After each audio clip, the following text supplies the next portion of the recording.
Boa noite. Boa noite. Paz. Amém. Tudo bem com vocês? Tudo. Que bom, que bom. Também faz 2 semanas que não apareço por aqui. A primeira delas a gente estava lá em Goiás, que vocês já sabem. E a segunda a gente estava no Jardim Irene. E foi poderoso. Lá foi uma bênção, alguns de vocês estiveram lá. E pude ver também, participar. E agora a gente está de volta e a gente vai continuar aqui a nossa série Efésios, tá bom? A gente foi até o segundo dia da nossa série. A gente conseguiu andar muito, né? A gente foi do capítulo 1 até o verso 10.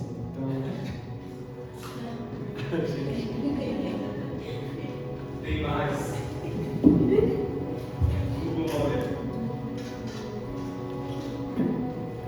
Mas hoje, se Deus permitir, a gente termina o capítulo 1. Se a gente seguir uma base aí dos matemáticos de 3 dias por capítulo, sendo 6 capítulos, 3 vezes 6, então a gente está em um longo caminho. É só brincadeira, gente, não vai ser assim, não. Eu acho, pode ser pior, pode ser que seja mais rápido. Então, o que a gente viu é que do verso 3 até o verso 14, Paulo ele é tomado de uma explosão de louvor. Tudo que você lê do verso 3 até o verso 14 é uma adoração de Paulo. Ele está adorando aí. Tanto que nos manuscritos originais, quase que você não vai encontrar vírgulas, pausas. É como se ele começasse a louvar e começasse a fluir sem pausa, só fluísse. É isso o original desse texto. Do verso 3 ao verso 14, porque não está entendendo nada do capítulo 1 do livro de Efésios, gente. Do verso 3 ao verso 14. Então é uma expressão de louvor do apóstolo Paulo. E a gente ficou, da última vez, a gente só foi até o verso de número 10. E aí tinha o verso de número 11 até o verso de número 14 para a gente terminar. Eu só vou concluir antes de partir para o próximo. Então abra sua Bíblia em Efésios capítulo 1. Capítulo 1. Verso 11.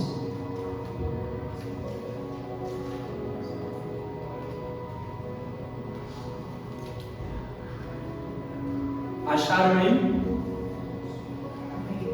Então olha para cá. Até o verso 11, o apóstolo Paulo falou que nós somos abençoados com toda sorte de bênção nas regiões celestiais. E que bênçãos são essas?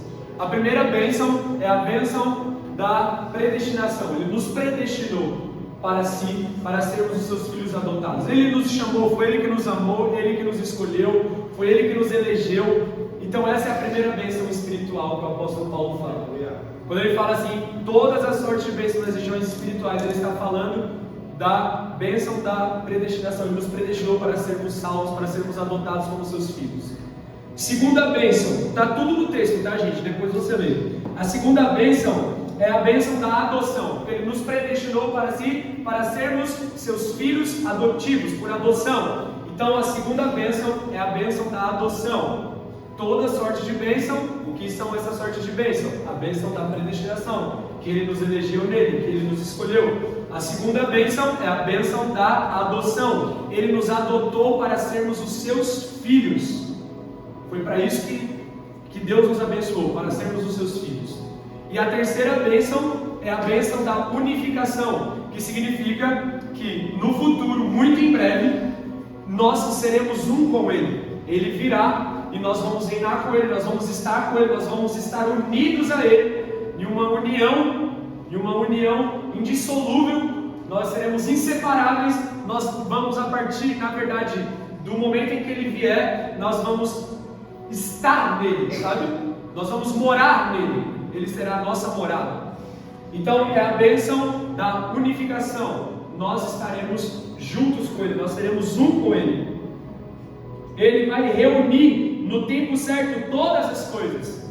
Então Cristo, hoje Ele é o cabeça da igreja, Ele é o governo da igreja, e em algum momento Ele também o será sobre toda a terra, sobre toda a existência. Ele já conquistou esse direito, mas Ele ainda não o tomou plenamente. Ele vai tomar plenamente quando Ele vier.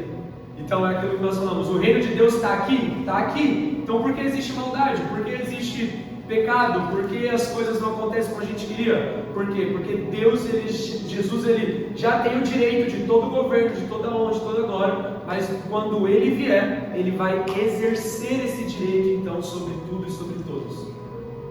Mas Ele já faz isso agora na sua própria nação, no seu próprio povo, na sua própria sociedade, que é a igreja. Amém? Então aquilo que Ele está fazendo aqui em nós, na igreja agora, Ele também vai fazer em toda a terra, em toda a existência. Então, é basicamente isso. Mas beleza. E aí ele pega no verso 11, vamos lá. Em quem também obtemos a herança, havendo sido predestinados conforme o propósito daquele que faz todas as coisas, segundo o conselho da sua vontade, com o fim de sermos para o louvor da sua glória, os que primeiro confiaram em Cristo, em quem também vós confiastes, depois de ouvires a palavra da verdade. A palavra da verdade, o evangelho da vossa salvação. E tendo nele também crido, foste selado com o Espírito Santo da promessa, o qual é a garantia da nossa herança, até a redenção da possessão adquirida para louvor da sua glória. Então, irmãos, eu acabei de dizer para vocês que nós fomos abençoados com todas as sortes de bênçãos espirituais. E quais são essas bênçãos? Nós somos predestinados, nós somos chamados para adoção, e nós também seremos unificados em Cristo. Ele será o governador de todas as coisas. Então todas essas bênçãos já foram nos dadas, nós já participamos dessas bênçãos. Agora, qual é a garantia de que isso é verdade? Qual é a garantia de que isso é real? Qual é a garantia de que essas bênçãos aqui, citadas por apóstolo Paulo, elas de fato pertencem a nós? Qual é a garantia de que de fato nós fomos predestinados para a salvação? Qual é a garantia que de fato Deus nos adotou? Qual é a garantia que de fato nós seremos um com Cristo? A garantia, irmãos, é o Espírito de Deus. Quando Deus nos deu o Espírito Santo como penhor, como garantia, como prova daquilo que Ele está fazendo em nós. O Espírito Santo, irmãos, é esse penhor. O Espírito Santo ele diz aqui que vós fostes selados com o Espírito Santo. Esse selo é uma marca. E essa marca significa o quê? Que Deus está nos registrando como sendo as suas propriedades. Propriedade adquirida dele. Nós somos dele, nós pertencemos a ele. Ele nos marca. Esse selo com o Espírito Santo, ele nos marca. Mas ainda mais, irmãos, esse selo, ele não só mostra que nós pertencemos a Deus, mas esse selo também fala da qualidade daquilo que está sendo selado. O que eu estou querendo dizer é que nós somos a melhor porção de Deus. E por que eu estou dizendo que nós somos a melhor porção de Deus? Porque Deus nos selou com aquilo de melhor que Ele tinha, o Espírito Santo. Vamos lá, alguém? Não significa só que pertencemos a Deus, irmãos, mas significa também que nós somos a sua melhor porção. Significa também que nós somos a sua melhor colheita. Você está entendendo? Um fazendeiro, ele pode ser um fazendeiro, por exemplo, de café. E nós sabemos que existem vários tipos de qualidades de café. E cada qualidade recebe um selo diferente, conforme a sua qualidade. Os de melhor qualidade, eles recebem um selo mais precioso, de maior valor, que identifica que aquele café ele é um bom café. Então, irmãos, o que eu estou dizendo é que quando Deus nos selou com o Espírito Santo, Ele está dizendo que nós somos a melhor colheita dele, nós somos a melhor porção dele. Deuteronômio diz que o seu povo é a sua porção. Aleluia. Você está entendendo como Deus nos enxerga?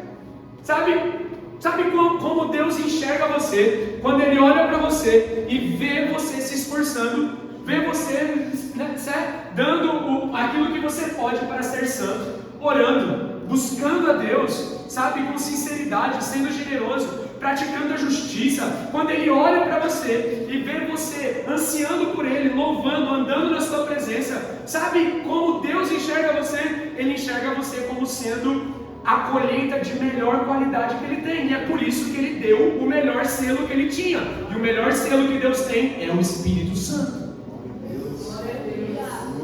Vamos lá. Então, irmãos, quando Ele olha para você, fugindo do pecado, lutando para ser santo, praticando a justiça, sendo grato em todas as coisas, sabe como Deus enxerga você? Isaías 53:11 diz que Ele verá o fruto do seu penoso trabalho e a sua alma ficará satisfeita. Nós somos o fruto do trabalho árduo de Jesus, mas nós não somos qualquer fruto, nós somos o melhor dos frutos do trabalho de Jesus. Então, irmãos, a igreja, o povo santo, a nova sociedade que Deus está gerando, ela foi selada com o Espírito Santo para registrar que nós pertencemos a Deus, mas não só isso, que de fato nós somos a sua melhor porção.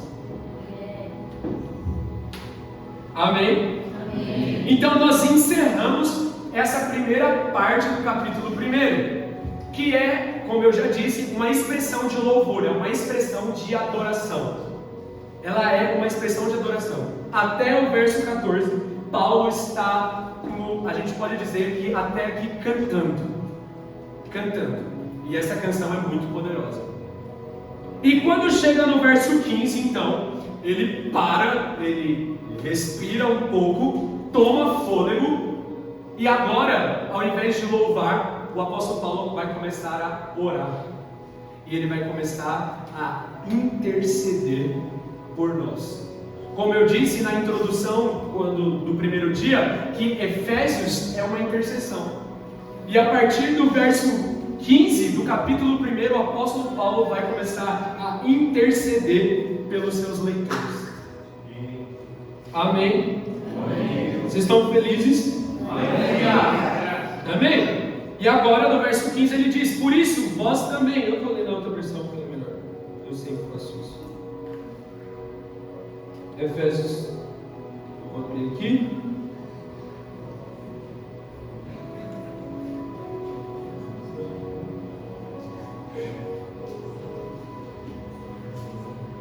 Verso 15. Desde que eu soube de sua fé no Senhor Jesus e de seu amor pelo povo santo em toda a parte, não deixo de agradecer a Deus por vocês em minhas orações. Peço que o Deus de nosso Senhor Jesus Cristo lhes dê sabedoria espiritual e entendimento para que cresçam no conhecimento dele. Amém? Até aqui. Vamos até aqui. Então o apóstolo Paulo, ele para, né? E agora ele vai orar. E o que é interessante, nós vemos essa nítida separação no capítulo 1 de Efésios, gente. Do verso 3 ao 14 é adoração, é contemplação de Deus, é contemplação das bênçãos de Deus, é contemplação do propósito de Deus, é contemplação de Deus. O apóstolo Paulo, ele não, preste atenção, é uma carta, não é? Mas do verso 3 até o verso 14, o apóstolo Paulo nem olhou para o povo ainda, ele só está olhando para Deus. Ele nem olhou para os leitores ainda, mas ele só está olhando para Deus e está o adorando. E a partir do verso 15, então, é que ele começa ele só está louvando, né? E a partir do verso 15, então, ele começa a orar.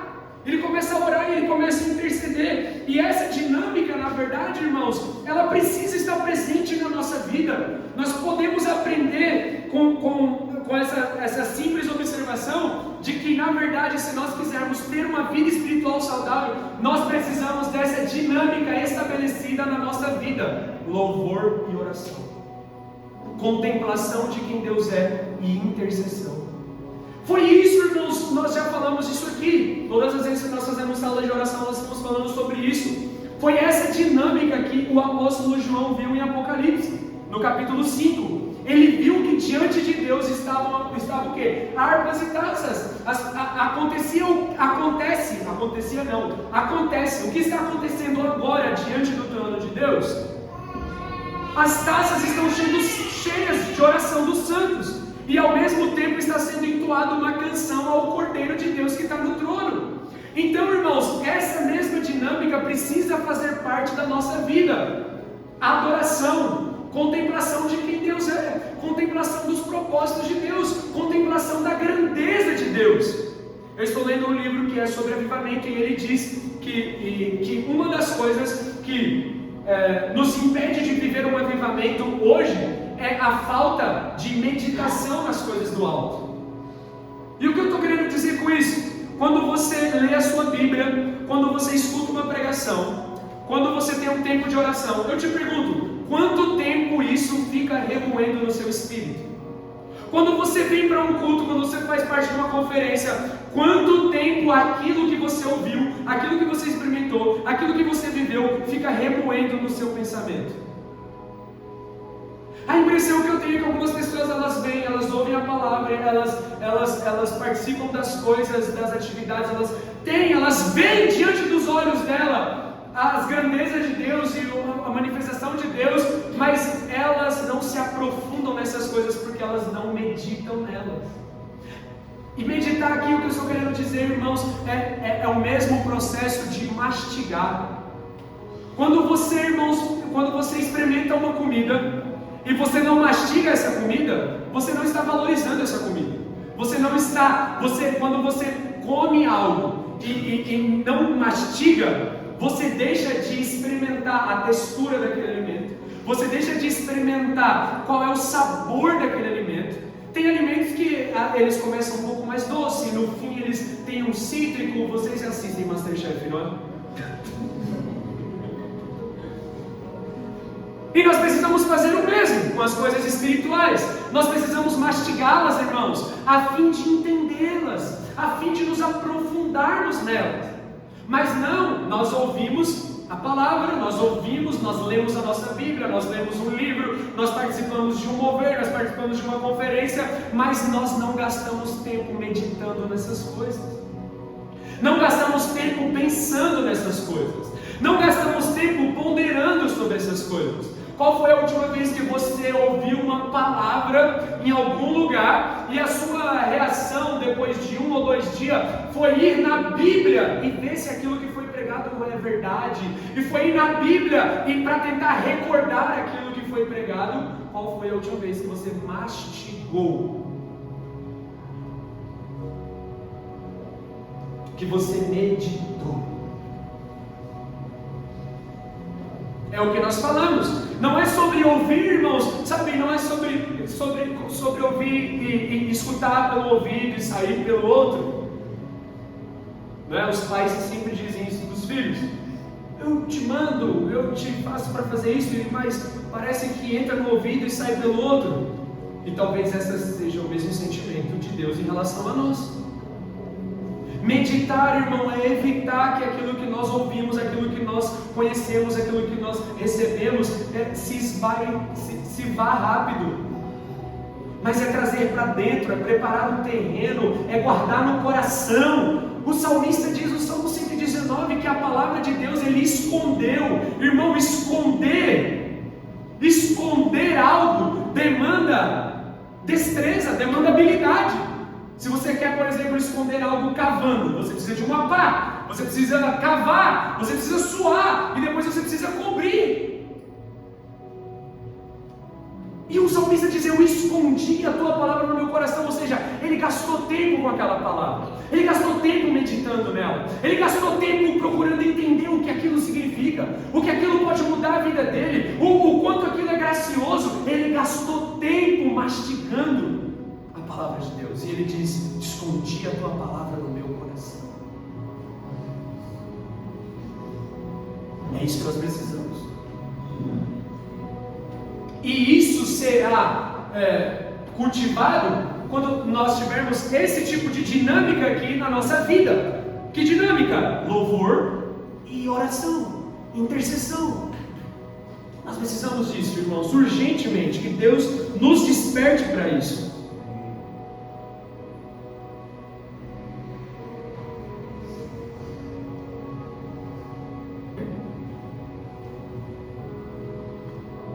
E aí ele começa no verso,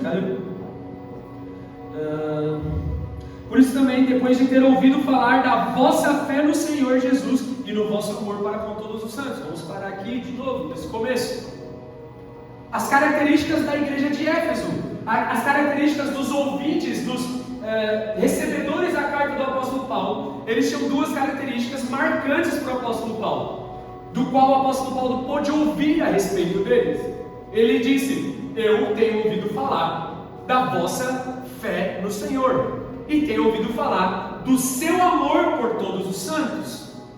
Irmãos, isso são características preciosas de uma igreja. A fé é a plena confiança na pessoa de Jesus. A fé é a plena confiança na pessoa de Jesus, mas ela também pode ser entendida como fidelidade aqui nesse contexto. O apóstolo Paulo está falando: vocês confiam no Senhor. Eu escutei, eu ouvi, o testemunho que eu ouvi a respeito de vocês é que vocês confiam no Senhor plenamente. Vocês têm fé, mas vocês também são fiéis a Ele. Fé podemos entender como esse duplo sentido nessa passagem. Então, irmãos, primeira coisa que nós precisamos entender é que sem fé é impossível agradar a Deus. A primeira coisa que nós precisamos ter em relação a Deus é fé, porque sem fé é impossível agradar a Deus. Então nós precisamos ter plena confiança em Jesus e nós precisamos ser fiéis a Ele. Essa precisa ser uma característica nossa. Irmãos, a fidelidade é a característica de todo discípulo de Jesus, é uma característica inclusive indispensável. É indispensável que estejamos fiéis a Ele. Fidelidade, irmãos, é se manter fiel em todas as circunstâncias, em todo momento, em todo tempo. E nós precisamos disso. Não podemos negociar a nossa fé, não podemos negociar os nossos valores, não podemos negociar a nossa salvação, não podemos negociar todas as sortes de bênçãos que nos foi dada. Nós precisamos de fidelidade, nós precisamos ser fiéis a Deus, custe o que nos custar. Pode custar a nossa reputação, pode custar a nossa reputação, pode custar o nosso sustento, pode custar o que for, pode custar alguns relacionamentos, mas nós precisamos nos manter fiéis ao Senhor, irmãos. Essa precisa ser uma marca nossa. O apóstolo diz que eu ouvi falar isso a respeito de vocês. Sabe, como as pessoas nos enxergam, o que as pessoas escutam a nosso respeito, o que as pessoas dizem sobre nós, o testemunho que o apóstolo Paulo recebeu a respeito desse povo é que eles eram fiéis a Cristo, que ele ouviu a respeito da fé dessas pessoas em Cristo, e mais, ele ouviu também a respeito do amor com todos os santos. Amor, irmãos, é característica daquele que crê. A fé em Jesus precisa nos levar a amar aquilo que Deus ama. Se eu digo que tenho fé em Deus, mas eu não sou levado a amar aquilo que Deus ama, como eu posso dizer que creio em Deus? Então, amor é característica de todo aquele que crê. Se você é um crente em Jesus, se você é um crente no Senhor, eu digo, amor deve ser o fruto da vossa fé. A sua fé em Jesus precisa produzir amor. Amor pela igreja, amor por todos os santos. E o que mais nós temos visto nessa série, talvez, aqui, uma das coisas que mais podemos notar, é o amor que o apóstolo Paulo tinha em relação à igreja. Amor, irmãos, precisa ser o fruto da nossa fé. Nós precisamos, se nós temos verdadeira fé em Jesus, nós precisamos amar o que Deus ama. Quer medir o nível da sua fé? Você quer medir o nível da sua fé? Você precisa medir o nível do seu amor para isso. O nível da nossa fé será medido, irmãos, pelo nível do nosso amor. O apóstolo João, o apóstolo do amor, ele ensinou o quê? Ele disse o seguinte: olha, como vocês podem dizer que amam a Deus, a quem vocês não veem, mas vocês não amam o próximo, a quem vocês veem todos os dias.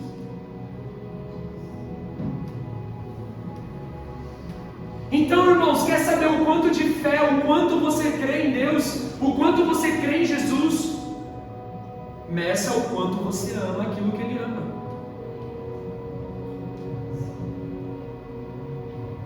Para com todos os santos. Você consegue compreender isso? Nesse livro também, sobre o avivamento que eu tenho lido, nós precisamos resgatar, irmãos, uma perspectiva que ela se perdeu na igreja. E qual perspectiva é essa? De que toda reunião da igreja é uma reunião de santos. Foi porque é assim que Deus nos chama, irmãos. Toda reunião de uma igreja é a reunião dos santos. É a reunião dos santos. E nós precisamos resgatar isso. E nós precisamos entender que todas as vezes que nós difamamos um membro do corpo de Cristo, nós estamos difamando um santo de Deus. E quando também nós amamos um membro da igreja, nós estamos amando um santo de Deus. Quando nós servimos um membro da igreja, nós estamos servindo um santo de Deus. Aleluia. Quando nós, damos a nossa vida por um membro da igreja, nós estamos dando a nossa vida por um santo e uma santa de Deus. Nós precisamos resgatar isso. A igreja não é uma reunião de doentes, uma reunião de escravos, uma reunião de pessoas vazias, é uma reunião de santos, irmãos. Se você quer entender o contexto do que é ser santo, eu recomendo que você vá no YouTube e assista a primeira pregação. Porque se eu tiver que voltar todas as vezes, explicando cada conceito, vai ser muito difícil. Então vá no YouTube e entenda o contexto de santo. Deixe o seu like, o joinha, curte aqui embaixo. Inscreva-se no canal. Ativa o sininho. Glória a Deus. Então nós precisamos resgatar essa perspectiva. Nós vamos seguir. É impossível nós termos fé em Cristo e não sermos atraídos a amar o seu povo. Desconfie de qualquer um que diga amar a Deus e odeia a igreja, que odeia o povo santo. Desconfie de todo aquele que diz amar a igreja, mas é um difamador dela, é um desencorajador da igreja. Desconfie. Não há fé genuína nisso. Não há fé verdadeira nisso. É impossível nós crermos em Deus e não sermos atraídos a amar o seu povo. Imagine, Daniel, eu gosto muito de você, você é muito legal, mas eu não vou com a cara da Agatha, eu não gosto dela, eu não quero a sua amizade. Se você não vai com a cara da minha esposa, eu não quero falar com você. Como eu posso tolerar um difamador da minha esposa? Quanto mais Cristo, que tem como a sua noiva a sua igreja, que tem como a sua noiva o seu povo santo. Vocês entendem, irmãos?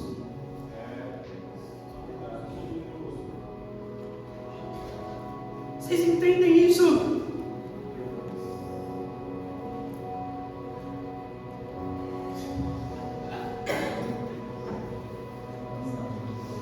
Vamos continuar.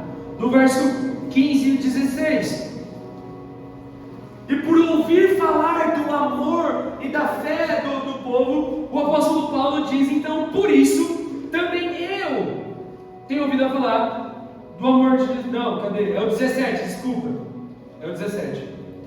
Peço ao Deus, o nosso Senhor Jesus Cristo, o Pai da glória, que conceda a vocês espírito de sabedoria e de revelação no pleno conhecimento dele. Peço que ele ilumine os olhos de vocês, para que saibam qual é a esperança da vocação de vocês, qual é a riqueza da glória de sua herança nos santos, e também e qual é a suprema grandeza do poder sobre nós, os que cremos, segundo a operação do seu grande poder. Uau! Vamos lá, vamos por partes. Olha aqui, olha para mim. O apóstolo Paulo, então, ele começa a intercessão. E ele não ora para que os santos recebam uma bênção diferente daquela que ele já ensinou. Repetindo: predestinação, a adoção e a unificação. Ele não pede uma bênção diferente disso. O apóstolo Paulo, ele não pede uma bênção nova. O apóstolo Paulo, ele não pede algo novo. Mas, pelo contrário, irmãos, o apóstolo Paulo pede para que nós possamos antes ser iluminados para conhecer e saber a respeito do Deus dessas bênçãos. Vamos lá. Então, por mais que o apóstolo Paulo tenha apresentado e tenha gastado tempo falando a respeito das bênçãos, o alvo da oração do apóstolo Paulo não é para que nós recebamos mais bênçãos, mas o alvo da oração é para que nós possamos crescer no conhecimento do autor da bênção. Vamos lá, ok. O apóstolo Paulo não está interessado, irmãos, não está interessado em alimentar o nosso ego com mais bênçãos, mas ele está interessado em orar por nós para que nós possamos conhecer o autor da bênção. Nós precisamos conhecer o autor da bênção. É por isso que ele diz o quê? No pleno conhecimento dele e não das bênçãos. A verdade é que muitos de nós estamos interessados nas bênçãos e pouco interessados em Deus. Muitos de nós estamos muito interessados naquilo que Deus pode fazer, naquilo que Deus pode dar, naquilo que Deus pode prometer. O que as pessoas mais querem hoje é uma promessa. Elas vivem atrás de uma promessa. Uma promessa, uma bênção, mais uma palavra, mais alguma coisa. Nós estamos sempre querendo mais alguma coisa. E poucos de nós estamos realmente interessados no Deus que dá todas as bênçãos. Estamos interessados nas mãos de Deus. Nós temos facilidade em nos relacionar com a mão de Deus. Temos muita facilidade em nos relacionar com as mãos de Deus, com aquilo que Deus faz. Mas temos dificuldade em nos relacionar com o coração de Deus. Quanto do seu tempo de oração você gasta pedindo para que Deus faça isso, pedindo para que Deus faça aquilo, mesmo que não seja para você, mas nós estamos sempre dizendo: Deus, faz aquilo, visita aquilo, opera aquilo, salva aquilo, cura aquilo, faz, como se Deus fosse um prestador de serviços. Estamos pouco interessados em dizer e gastar tempo da nossa oração dizendo: Deus, eu quero conhecer o seu coração, eu quero conhecer o Senhor. O que está no seu coração, Deus? O que você está sentindo hoje? O que você espera de mim? Qual é a sua vontade? O que te agrada? O que é belo diante dos teus olhos? O que não é belo diante dos teus olhos? O que você aprova? O que você desaprova?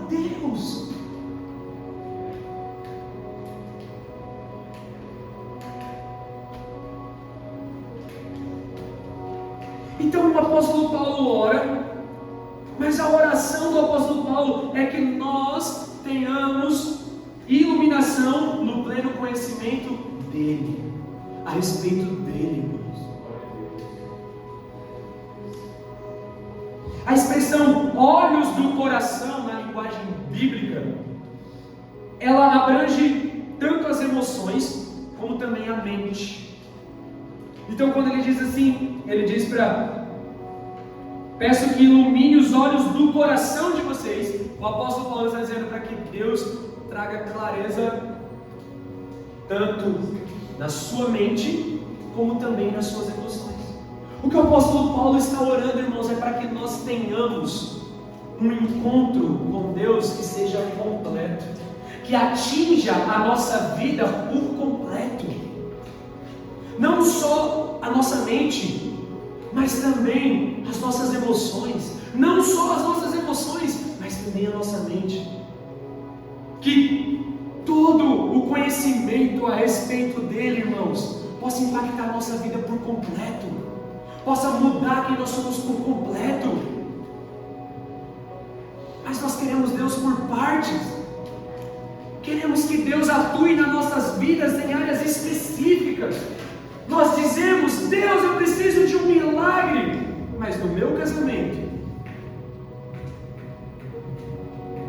E Deus está dizendo: olha, talvez eu precise mudar você, o seu caráter, você é um pouco desequilibrada, mas você está dizendo: não, mas eu só quero no meu casamento. Irmãos, nós precisamos experimentar Deus em tudo. Nós não podemos ir até Deus e escolher qual parte da nossa vida vai pertencer a Ele. Ou nós vamos diante de Deus e entregamos tudo, ou nós vamos diante de Deus e nos relacionamos com Ele por completo, ou nada feito.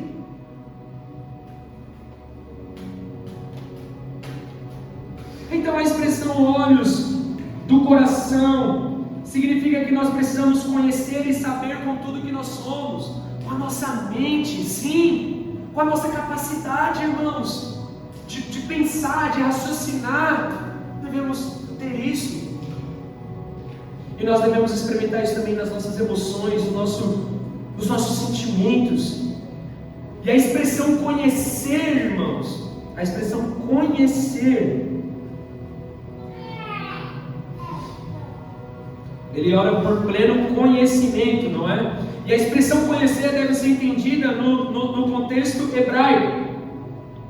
Todas as vezes que você lê na sua Bíblia assim, a respeito de conhecimento, todas as vezes, esse conhecimento, ele é um conhecimento de experiência. O que estou querendo dizer, irmãos, é que Deus, o conhecimento a respeito de Deus, não é um conhecimento que você adquire como alguém que domina uma máquina. Olha, eu comprei um celular mais comum. Eu comprei um celular, é uma máquina, e ele vem com um manual, sabe? E eu aprendi a mexer no meu celular. Eu aprendi a usar a câmera, eu aprendi a instalar aplicativo, eu aprendi a mandar mensagem, eu aprendi a ligar o Wi-Fi, desligar o Wi-Fi, rotear o Wi-Fi. Eu aprendi porque eu obtive conhecimento. Irmãos, todas as vezes que a Bíblia fala em adquirir conhecimento, ele está falando sobre ter relacionamento, sobre ter experiência. Você está entendendo? O que o apóstolo Paulo está orando é pedindo para que você tenha uma experiência de relacionamento com Deus. É isso que você precisa. Você precisa se relacionar com Deus. Você precisa gastar menos tempo tentando entender a Deus e buscando conhecer a Deus. Porque conhecer a Deus, irmãos, é experimentá-lo, é ter relacionamento com Ele. Você precisa gastar menos tempo da sua vida tentando entender a Deus, mas conhecendo a Deus. E pode ser que conhecendo a Deus você venha a entender algumas coisas, mas pode ser que não. mas eu estou dizendo para você, na medida que você conhece a Deus, você passa a confiar ainda mais nele. Ainda que você não entenda, ainda que você não tenha todas as respostas, o conhecimento de Deus, irmãos, Ele é capaz de te satisfazer. Aleluia. Glória a Deus.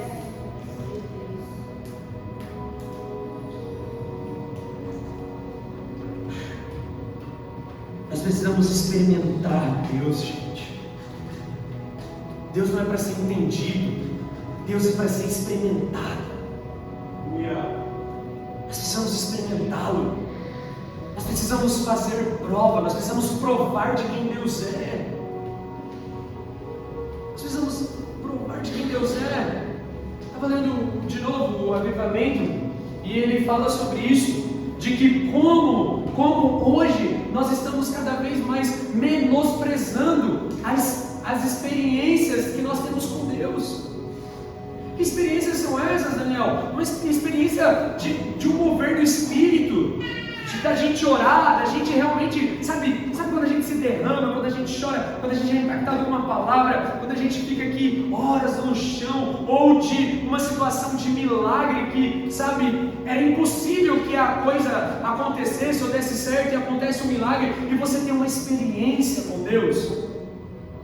É disso, irmãos, nós precisamos disso. Não que devemos buscar a experiência pela experiência. Não, eu só quero ter experiências, viver momentos. Não é disso que eu estou falando. Nós devemos buscar a Deus, irmãos. Devemos buscar a Deus de uma forma relacional, de relacionamento mesmo. E na medida em que eu me relaciono com Deus, é inevitável, eu vou adquirir experiência com Deus. Irmãos, os profetas tiveram uma experiência com Deus. Olha a vida dos profetas, todos eles experimentaram Deus de alguma forma, todos eles viveram coisas extraordinárias em Deus. Olhe para os discípulos, de como eles tiveram experiências que marcaram a vida deles andando com Jesus. Nós precisamos reavivar isso. Não, o que importa é só a gente entender, é só a gente ler. O Martin Lloyd Jones diz que se a gente só entende na nossa mente, mas nunca experimenta na nossa vida, o que a gente tem, irmãos, é só um conhecimento intelectual. Nós precisamos de experiência com Deus, nós precisamos de vivência com Deus, da gente orar e ver a resposta de Deus vindo, da gente pedir e ver Deus liberando, da gente, sabe, tá numa situação e ver Deus operando milagres, sinais, maravilhas. Sim, irmãos, a fé cristã não é morta, a fé cristã é vida. Havia um puritano, e os puritanos eles eram muito estudiosos, eles eram muito intelectuais, eles eram homens versados no conhecimento, na letra. E há um testemunho de um puritano desses, do mais famoso, o pai dos puritanos, não vou lembrar o nome. Ele estava andando certa vez numa montanha, irmãos, numa montanha, e ele parou, e ele tinha pão com ele, e ele parou para pegar um pouco de água no riacho. E o testemunho dele, irmãos, é que quando ele estava pegando água do riacho, a pessoa de Jesus apareceu para ele. E ele ficou por horas no chão e contemplando aquela presença e contemplando aquilo. E sabe qual foi o testemunho dele? Ele disse: eu aprendi mais naqueles minutos que eu passei no chão chorando, vendo Jesus, do que eu aprendi em 50 anos estudando. Nós precisamos de tal experiência. Sabe, irmãos, nós precisamos ter uma expectativa de viver experiências com Deus. Nós precisamos, eu disse no jardim dele, nós precisamos ter expectativa em nós de que inclusive Jesus pode aparecer a qualquer momento, como apareceu para esse puritano. Você tem essa expectativa, você tem essa fé? A Bíblia diz, irmãos, que nos 40 dias depois da ressurreição de Jesus apareceu para os apóstolos muitas vezes e eles os ensinava a respeito do reino de Deus. Eu não sei vocês, mas eu quero ter uma experiência de aprender sobre o reino de Deus diretamente da pessoa de Jesus. Nós estamos recebendo, irmãos, testemunhos da igreja perseguida no Oriente Médio, aonde o evangelho não chega, os muçulmanos estão sonhando com Jesus, pregando para eles.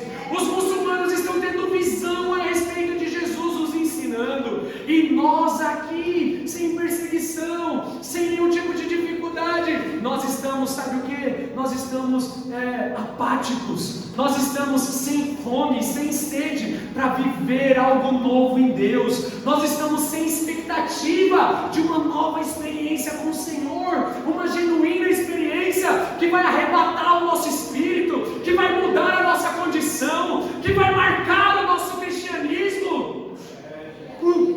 Vamos lá, alguém. Aleluia.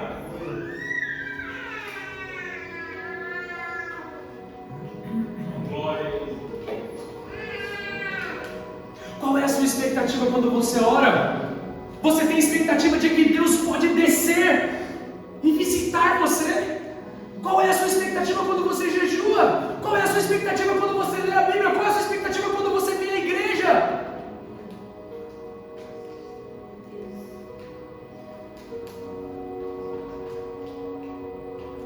Que Deus, Ele ressuscite a nossa expectativa nele. Conhecimento fala de experiência, de experimento, de provar. E é por isso, é sobre isso que o apóstolo Paulo está intercedendo por nós.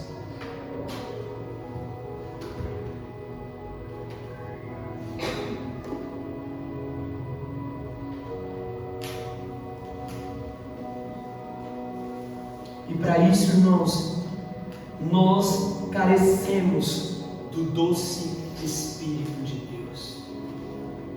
É por isso que ele diz: eu oro pelo Espírito de sabedoria e de revelação. Nós precisamos do Espírito Santo, irmãos. Sem o Espírito Santo nós não temos nada. Se nós não tivéssemos o Espírito Santo, daí sim eu não estaria pregando isso para você. Se nós não tivéssemos o Espírito Santo, eu não estaria dizendo para você ter algum tipo de experiência, de expectativa, de ter uma experiência com Deus. Mas é por ter o Espírito Santo, irmãos. É por saber que nós temos o Espírito de Deus. Ele é o selo, Ele é o penhor, Ele é a garantia. Sabe o que significa penhor? Garantia. Garantia.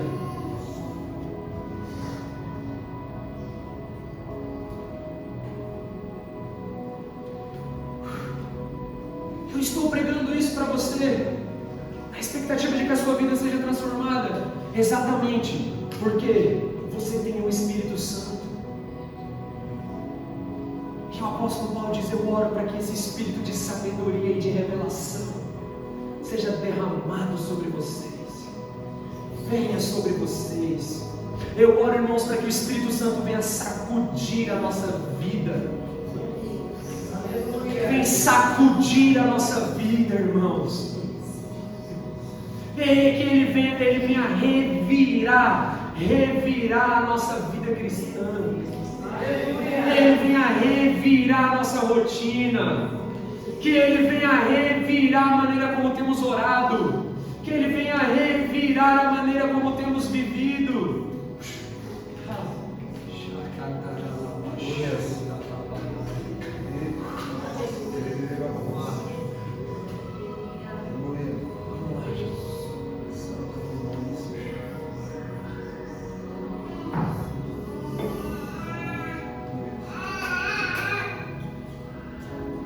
Que o Senhor Jesus vos dê o espírito de sabedoria e de revelação.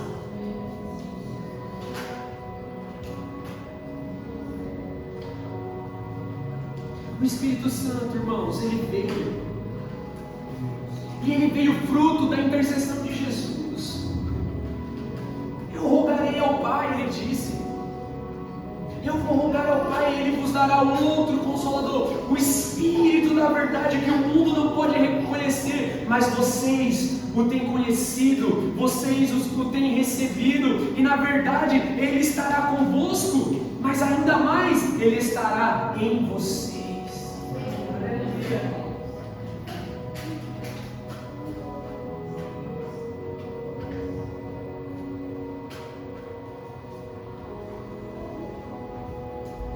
Então são três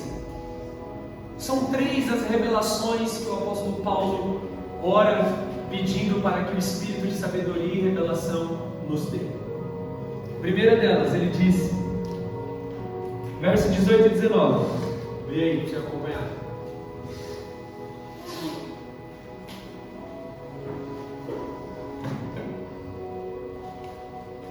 Peço que Ele ilumine os olhos do coração de vocês, ou seja, ilumine toda a vida de vocês, por completo,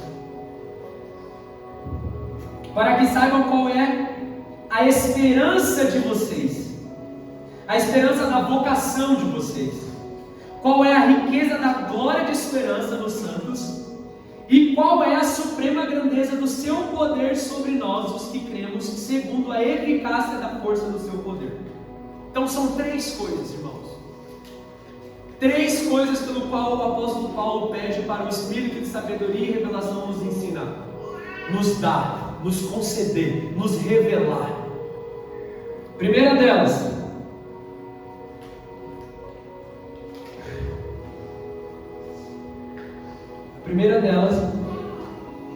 é para que saibam qual é a esperança da vocação de vocês.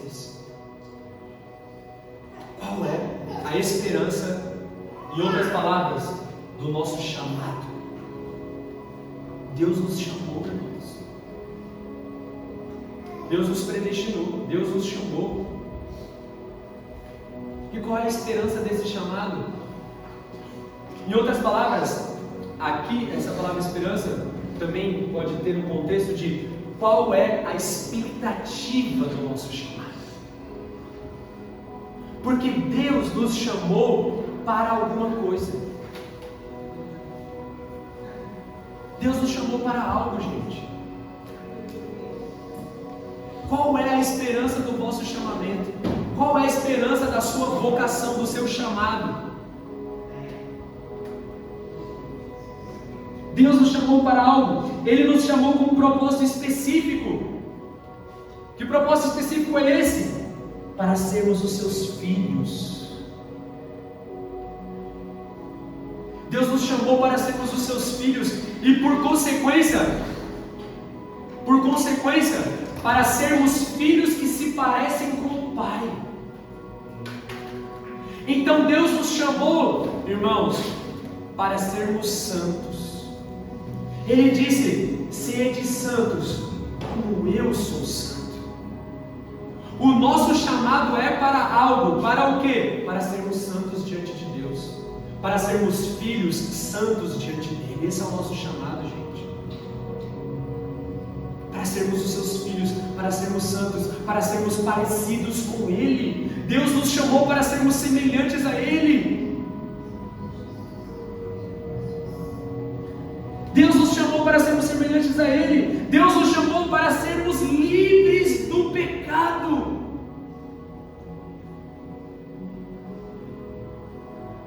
Nós precisamos ser livres do pecado, porque essa é a esperança do nosso chamado. Liberdade em relação ao pecado, irmãos. Você anseia ser um homem santo? Você anseia ser uma mulher santa? Qual a última vez que você sofreu por causa dos seus pecados? Que você chorou? Que você ligou para alguém, pediu ajuda? Por quê? Porque você tem uma expectativa, você tem uma esperança de ser santo. E você sofre por causa dos seus pecados. Deus nos chamou para sermos seus filhos, para sermos santos. Deus nos chamou para sermos livres do pecado.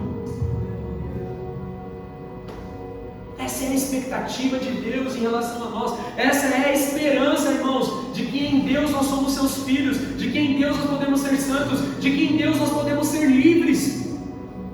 Mas não somente livres do pecado, mas nós podemos ser livres na presença de Deus. Aleluia. Porque antes de Deus nos chamar, nós estávamos separados. Porque antes de Deus nos chamar, havia um abismo entre nós e Deus. Mas Ele nos chamou. Ele nos chamou e Ele mesmo abriu o caminho. Ele nos chamou e Ele mesmo providenciou a salvação. Ele nos chamou e Ele mesmo nos deu as condições de atendermos o chamado dEle. Porque a Bíblia diz que dEle é o querer e o efetuar. Sabe o que isso significa? Que Deus quis te chamar, que Deus te chamou, que Deus te atraiu. Mas significa também que quem dá o poder para que isso seja possível é dele, é Ele também. Ele é o princípio e o fim. Ele é o começo da nossa salvação e o final dela. Ele é o começo do nosso chamado, mas Ele também é o fim dela.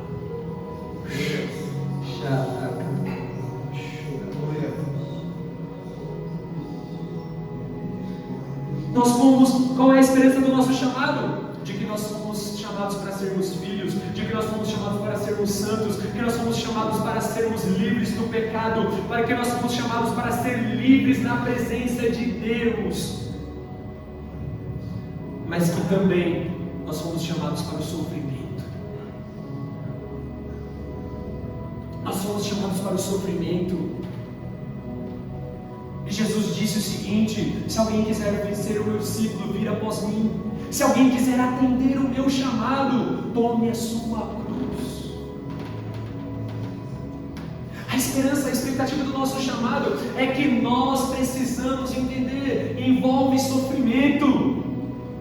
Nós somos chamados para o sofrimento, mas não qualquer tipo de sofrimento. Não o sofrimento que vem do pecado, mas o sofrimento que vem da obediência a Jesus. Aleluia. Mas o sofrimento que vem por carregarmos a nossa cruz, por negarmos a nós mesmos. Porque o sofrimento segundo o pecado gera morte. Mas o sofrimento segundo a cruz e a renúncia gera glória. Aleluia. Porque a Bíblia diz, irmãos, de que se nós padecermos com Cristo, certamente nós reinaremos com Ele. Se nós sofrermos o mesmo sofrimento de Jesus, nós certamente receberemos a mesma glória dele. Aleluia! Essa é a esperança do nosso chamado, irmãos. De que nós somos chamados para sermos filhos, de que nós somos chamados para sermos santos, de que nós somos chamados para sermos livres do pecado, que nós somos chamados para sermos livres na presença de Deus, que nós somos chamados para o sofrimento, mas que esse sofrimento produz glória.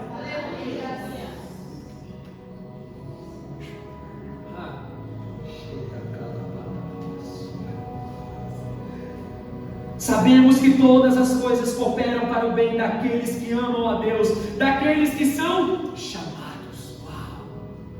Daqueles que são chamados segundo o seu propósito, o propósito de Deus, irmãos. Aleluia! Uau! Pois aqueles que Deus de antemão conheceu, Ele também predestinou para serem conforme a imagem do seu Filho, a fim de que ele seja o primogênito entre muitos irmãos. Essa é a expectativa, essa é a esperança do nosso chamado, de que todas as coisas cooperam para o bem daqueles que amam a Deus, que foram chamados para se tornarem semelhantes a Jesus. Todas as coisas. Todas as coisas. E você precisa abraçar esse todas. Você precisa abraçar esse todas. Todas.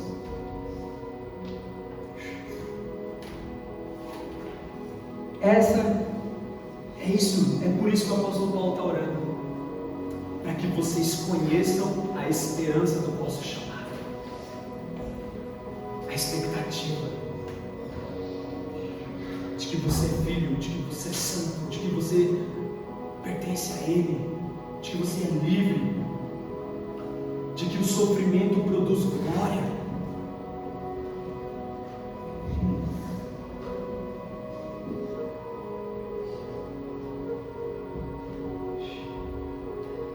Peço que ilumine os olhos de vocês para que saibam qual é a esperança da vocação de vocês, mas para que também saibam qual é a riqueza da glória da sua herança nos santos. A herança de Deus, irmãos, a herança de Deus é aquilo que Ele tem preparado para nós no futuro. Jesus disse: eu vou para o meu Pai e eu vou preparar morada, eu vou preparar as condições para que vocês vivam ao meu lado. É isso que significa essa expressão, preparar morada. É que Jesus está dizendo: eu vou preparar as condições para que vocês vivam comigo, para que vocês estejam aonde eu estiver. Vamos lá, alguém. Essa é a nossa herança. Essa é a glória da nossa herança em Deus. A glória da nossa herança em Deus, irmãos, nos faz tirar os olhos do presente e do passado e nos faz olhar para algo que está à nossa frente. Está à nossa frente, mas não está longe. Está próximo. A herança de Deus está próxima, irmãos. E é aquilo que nem olhos viram, nem ouvidos ouviram, e nem subiu ao coração do homem. É aquilo que Deus tem preparado para os seus santos. É aquilo que Deus tem preparado para a sua igreja. Então eu quero, sabe por que o apóstolo Paulo está orando? Para que nós conheçamos a glória da nossa herança, para que você de uma vez por todas tire os olhos do presente, tire os olhos do passado e fixe os seus olhos para aquilo que está diante de você. Para que você pare de viver por uma vantagem agora, que você pare de viver por uma glória material, por uma glória que vem do homem, por uma recompensa que vem dessa terra, e que você tire os olhos do que esse mundo pode te oferecer e você coloque os olhos naquilo que está na sua frente, a herança, a glória da sua herança.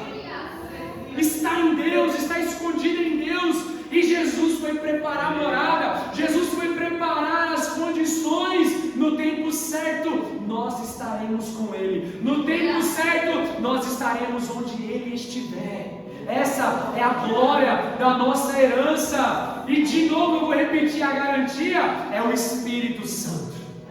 A garantia é o Espírito Santo. Deixa eu te dizer uma coisa sobre essa garantia. No contexto em que foi escrito que o Espírito Santo é o penhor da nossa salvação, o contexto desse tipo de pagamento é o seguinte: é como se Deus tivesse dado uma garantia, mas que essa garantia já fosse parte do pagamento. Vamos lá, ok? Deus nos deu o Espírito Santo, irmãos, para, sabe o que? Para nos dar agora, nesse exato momento, um vislumbre daquilo que nos espera na frente. O Espírito Santo já é parte daquilo que Deus prometeu para nós na frente. Então tire os olhos do agora, tire os olhos do passado, coloque os seus olhos naquilo que está na sua frente.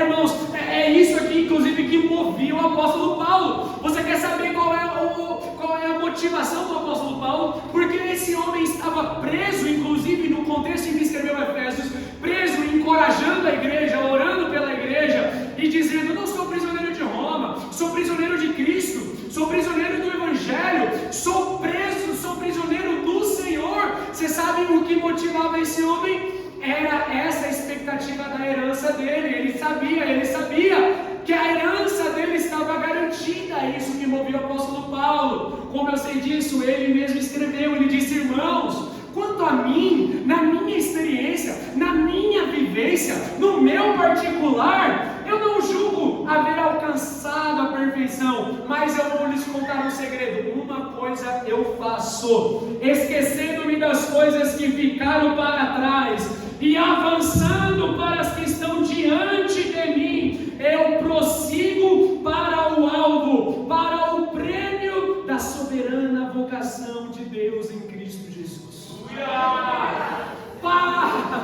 Contemple o prêmio, contemple a herança. Daniel tá difícil, tá uma luta, tá difícil, tá complicado, Daniel. Eu sei que eu preciso tomar algumas decisões na minha vida, eu sei que eu preciso tomar algumas atitudes, eu sei o que eu preciso fazer, eu sei a renúncia que eu tenho que fazer, eu sei as escolhas que eu tenho que fazer, mas está difícil. E o meu convite é: olhe para o prêmio. Aleluia! Glória a Deus! Olhe para o prêmio. Olhe para o prêmio. Olhar para aquilo que está diante de nós, a nossa herança, é a chave, é o segredo para deixarmos o que passou para trás, irmãos. A chave para nós pararmos de remoer coisas do velho homem, coisas da velha natureza, deixarmos de ficar andando em círculos, é olhar para frente, irmãos.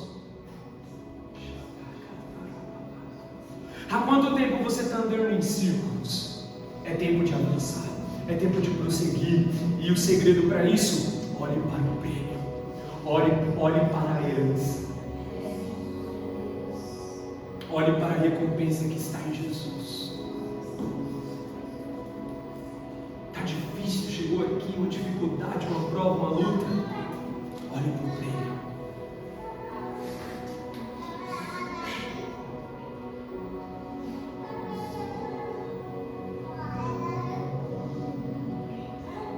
Olhe para o prêmio. E o apóstolo Paulo também ora, por fim, para que nós possamos conhecer a grandeza do poder de Deus e a grandeza da eficácia do poder de Deus. Irmãos, nós precisamos disso. Nós precisamos disso, irmãos. Nós precisamos compreender, nós precisamos conhecer, nós precisamos experimentar a grandeza do poder de Deus, irmãos. Porque eu estou dizendo, se nós experimentarmos isso, a nossa vida nunca mais vai ser a mesma. Eu não estou falando isso como um jargão, eu estou falando isso como uma certeza tão certa como o sol vai nascer amanhã. Eu estou dizendo, se nós conhecermos a grandeza do poder de Deus, a nossa vida nunca mais vai ser a mesma.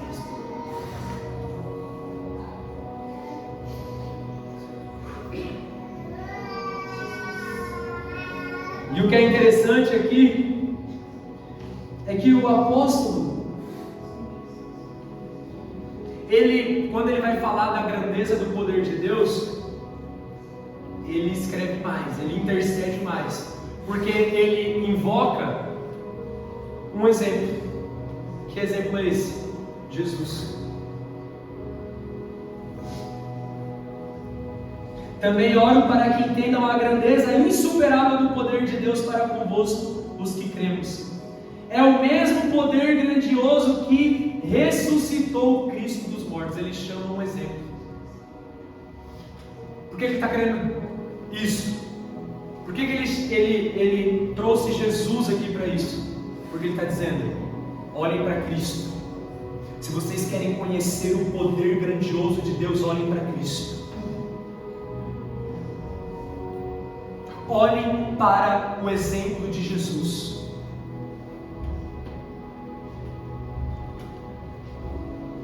Olhem como Deus o ressuscitou dos mortos.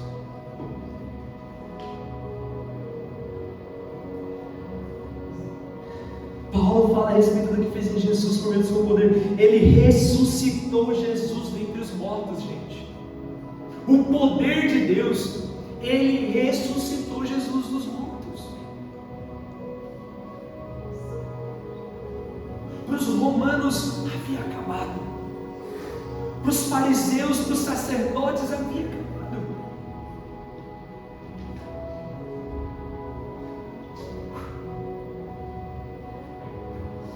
Para o inferno, quando Jesus morreu, havia acabado. Vencemos.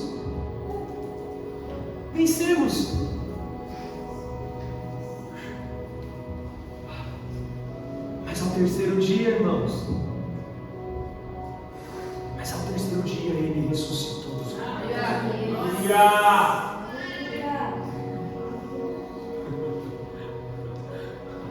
No Salmo 110, se eu não me engano, é uma profecia a respeito de Jesus, e ele diz o seguinte aqui: Ele não deixará que o seu justo veja a iniquidade. Deus, o poder de Deus, irmãos, foi capaz até de preservar o corpo de Cristo intacto, até que no terceiro dia Ele ressuscitou.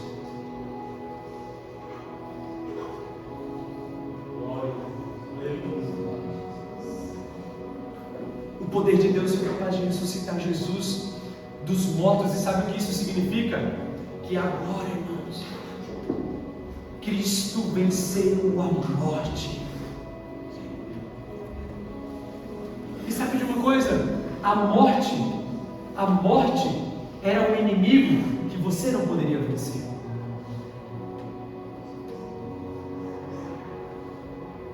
Você não poderia vencer a morte. Você iria morrer.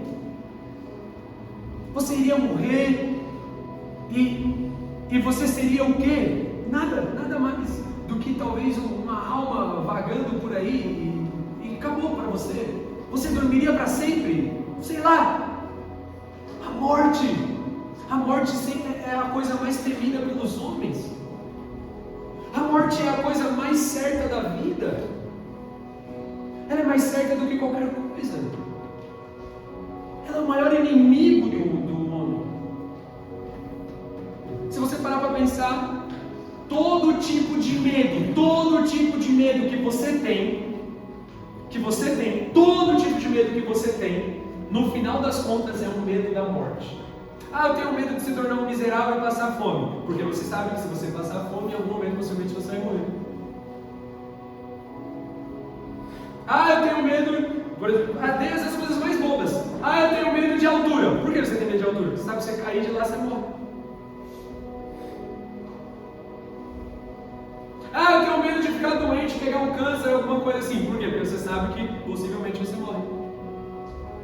Todo medo tem um fim, o medo da morte. Mas sabe de uma coisa? Jesus venceu a morte. O poder de Deus venceu a morte, meus irmãos. Jesus ressuscitou e Ele está vivo. Ele está vivo. E sabe o que Ele diz? Aquele que crê em mim, ainda que esteja morto, viverá. Aleluia! O que eu estou querendo dizer para você é que se você entender a grandeza do poder de Deus, você vai parar de ser covarde, você vai parar de ser medroso, você vai parar de viver, acuado com todas as circunstâncias que cercam a sua vida. Você vai parar de ser acuado por qualquer coisa, porque a Bíblia diz que o amor lança fora todo medo. Irmãos, nada pode te separar do amor de Deus, porque Ele venceu a morte.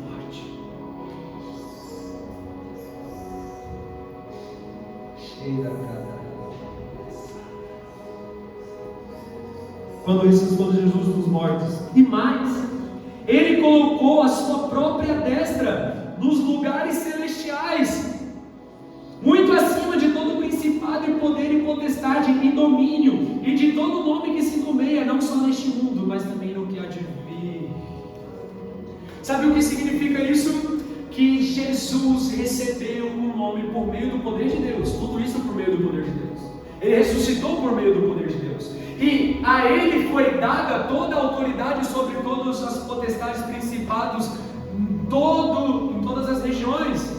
Principados e potestades aqui, irmãos, está falando de demônios. Está falando da atuação das trevas que domina sobre a terra, sobre o mundo hoje, o mundo jaz do maligno. E sabe o que o apóstolo está dizendo? Que a Jesus foi dada uma autoridade superior acima de todas as potestades e de todos os principados. Jesus está acima de qualquer demônio, de qualquer tipo de governo, irmãos. O salmista diz que Ele olha para os governantes da terra, Ele os vê planejando e Ele ri.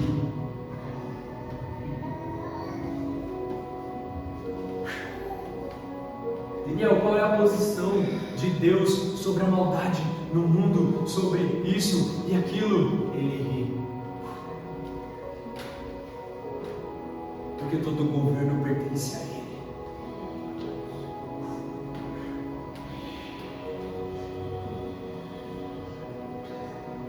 Deus colocou. Então, irmãos, ele tem todo o governo.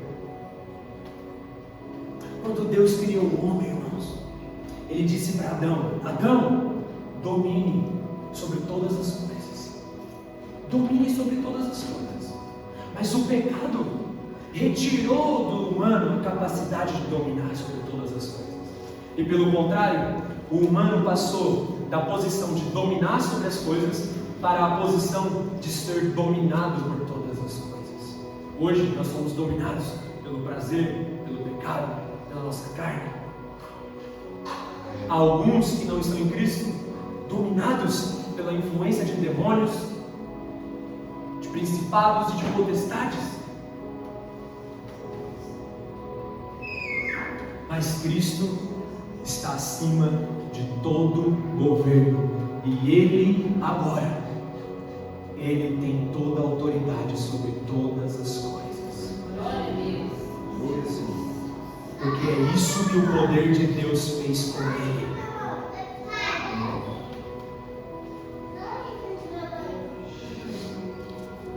Oh Deus! E Deus colocou ainda mais. Olha o que Ele fez. Ele colocou Jesus como sendo, e colocou todas as coisas sobre o seu pé, sobre os seus pés, e os fez ser cabeça da igreja sobre todas as coisas, que é o seu corpo, a plenitude daquele que cumpre tudo em todos. O poder de Deus fez Jesus ressuscitar dos mortos, se assentar acima de todos os principados e potestades, de todos os demônios, de todo qualquer domínio espiritual, de todo qualquer domínio e governo terreno, e também fez de Jesus o cabeça da igreja. E agora, irmãos, Jesus, que preenche tudo, também preenche toda a sua igreja. Vocês leram no Antigo Testamento de como a glória de Deus vinha e enchia todo o templo? Vocês lembram disso? Agora, irmãos, Jesus vem e Ele preenche todo o templo. Quando a Arca da Aliança entrou no templo, a Bíblia diz que, a glória de Deus encheu o templo. Agora, irmãos, a glória de Cristo está enchendo toda a igreja. E a igreja não tem falta de nada. E a igreja não precisa de nada. Porque Cristo está preenchendo tudo em todos agora. Sabe o que nós precisamos? A respeito do conhecer o poder de Deus, nós precisamos conhecer, irmãos, as possibilidades disso. Nós precisamos conhecer as possibilidades disso. Nós precisamos conhecer as possibilidades disso. O que eu estou querendo dizer é que a morte, o pecado e nem mesmo demônios podem nos separar de Jesus, irmãos. Porque nós estamos ligados a Jesus, assim como uma cabeça está ligada ao seu corpo. E isso, o que isso fala para nós? Das possibilidades. Nós podemos ir além. Nós podemos ter uma vida cristã, irmãos, de maior glória. Nós podemos sair da mediocridade, é isso que eu estou querendo dizer. Nós podemos sair do raso. O poder, você entende aqui? O mesmo poder que fez isso tudo com Jesus, agora está disponível para nós. O nosso problema é que nós não contemplamos as possibilidades. Sim, o mesmo poder que ressuscitou Jesus, que o colocou acima de todo governo e que o faz encher tudo em todos, inclusive na igreja, é o mesmo poder que está sobre nós. Então, irmãos, nós não temos desculpas para viver um evangelho medíocre, nós não temos desculpas para viver um evangelho raso, nós não temos desculpas para viver um evangelho de vergonha.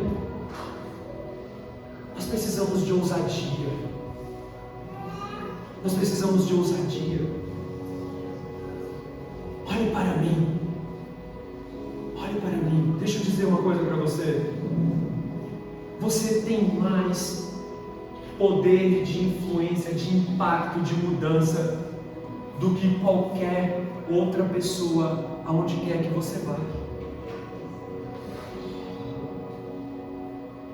Mas você precisa descobrir isso. Você precisa experimentar isso. Olhe para Pôncio Pilatos. Fale comigo, Jesus. Você não sabe que eu tenho poder para te liberar e para te condenar? Jesus disse: nenhum poder seria dado a você se não viesse do alto.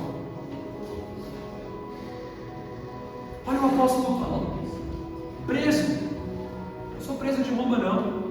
Sou preso de Jesus. Sabe por quê? Porque ele conhecia o poder de Deus. Ele conhecia as possibilidades. Você precisa conhecer as possibilidades.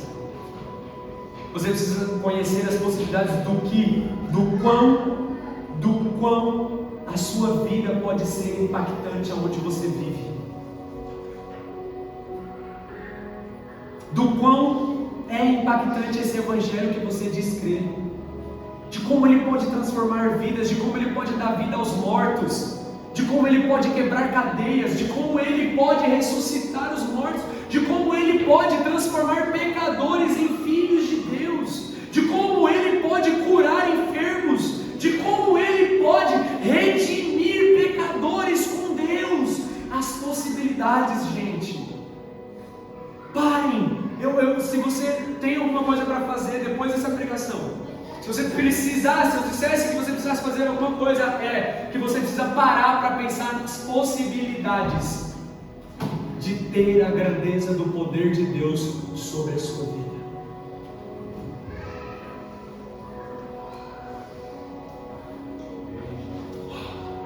Nós precisamos voltar a ter esse entendimento. Olhe para Pedro e João, às 3 da tarde, subindo para a reunião de oração.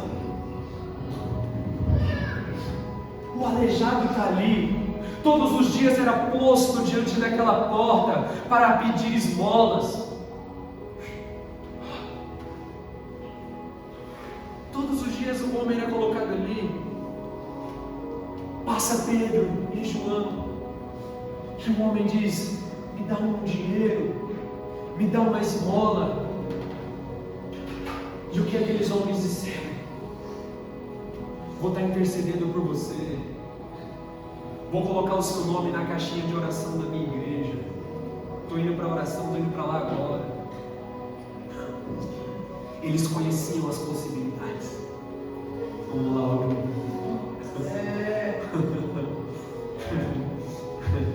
Eles disseram, sabe o que eles disseram? Olhe para nós, olhe para mim. Fitando os olhos naquele aleijado, eles disseram: olhe para mim. Nós precisamos dessa autoridade. Nós precisamos resgatar essa autoridade da igreja. Da igreja que não tem medo de dizer: olhe para mim. Olhe para mim. Eu não tenho ouro e nem prata, mas eu tenho algo que é muito maior. Olhe para mim. Eu não tenho ouro e nem prata, mas eu tenho um entendimento da grandeza do poder de Deus. Então, olhe para mim. E eles disseram para aquele aleijado: levanta-te e anda em nome de Jesus. Aleluia.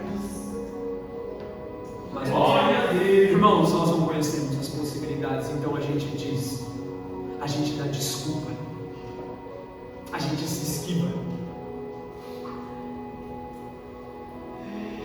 Que Deus nos perdoe, que Deus nos dê espírito de sabedoria e revelação.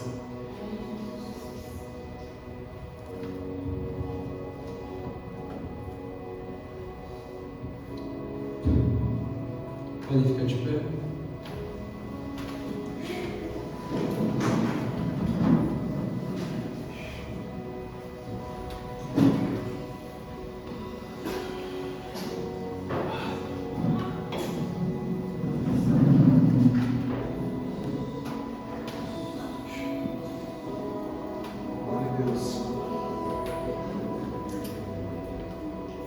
Vamos orar para o apóstolo Paulo. Feche os seus olhos.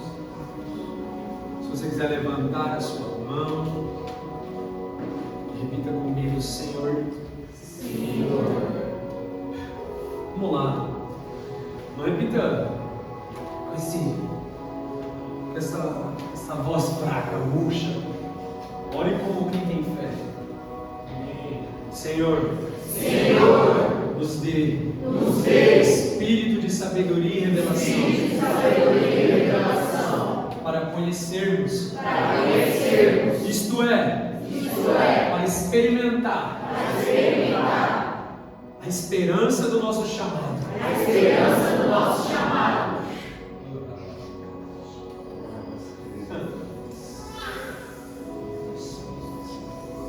Ore sobre isso, sobre a esperança do vosso chamado. Da expectativa do seu chamado, de que Deus te chamou para ser filho, de que Deus te chamou para ser santo, de que Deus te chamou para sofrer, de que Deus te chamou para a glória dele após o sofrimento.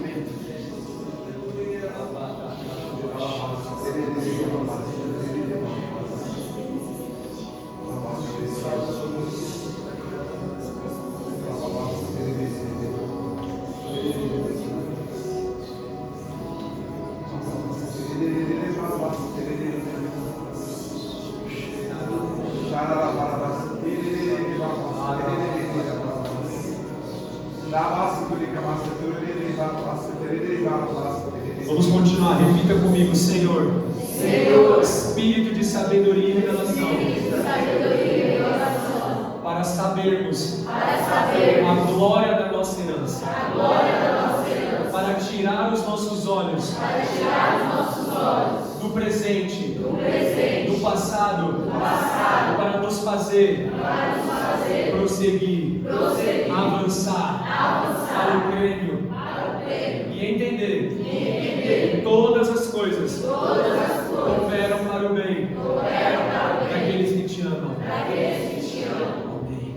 Ore sobre isso agora, sobre a esperança, sobre a glória da vossa herança. Daniel, está difícil, está complicado. Olhe para o prêmio.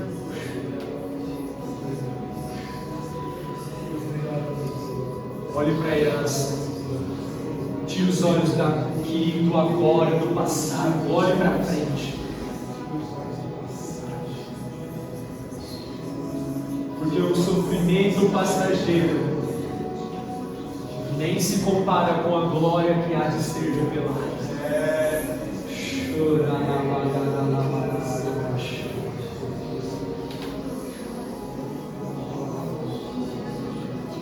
Eu considero tudo perda perto de conhecer a Cristo, de conhecer a glória da minha herança.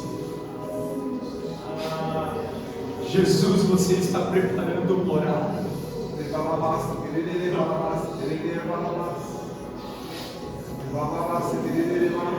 Você está preparando as condições necessárias para que eu possa habitar com você.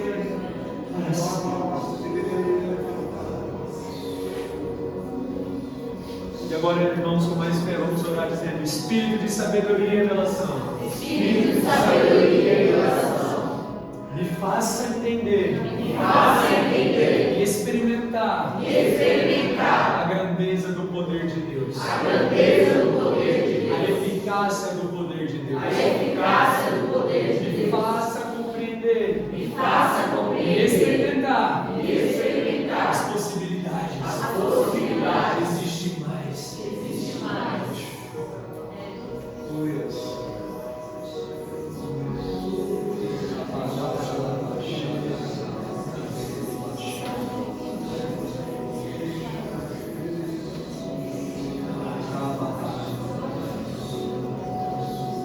coisa que eu me propus, podem continuar orando, nessa série, é não forçar nada.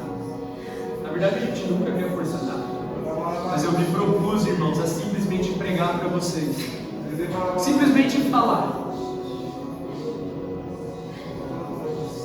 mas não influenciar nenhum tipo de reação da parte de vocês, mas a deixar que vocês reajam na medida em que vocês entendam e experimentem no espírito de vocês.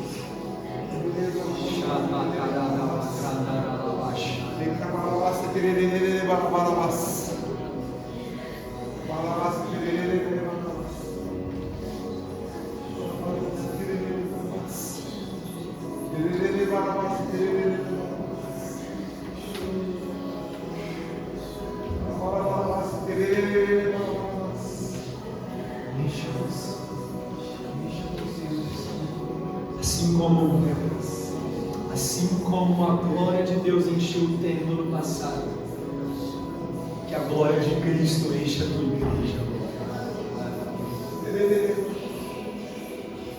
Que a glória de Cristo encha a igreja agora.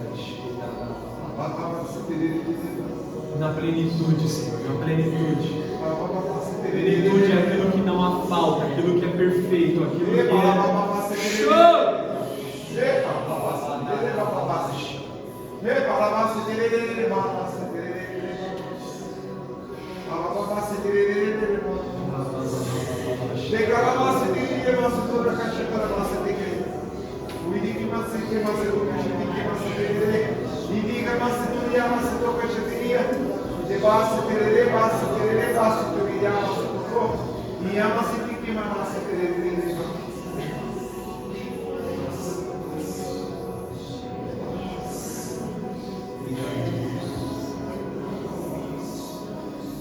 Obrigado por essa reunião.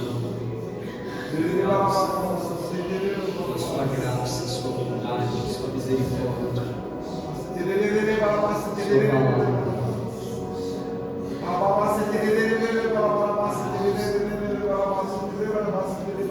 Obrigado, Senhor.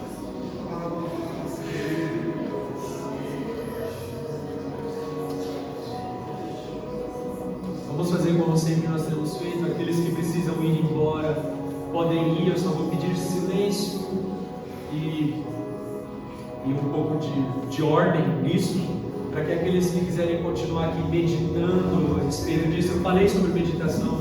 Se você quiser continuar meditando aqui na palavra, orando, enfim, você pode continuar. Que o grande amor de Deus Pai, a graça do Filho e a doce comunhão do Espírito Santo estejam com todos, hoje e sempre. Amém. Deus abençoe.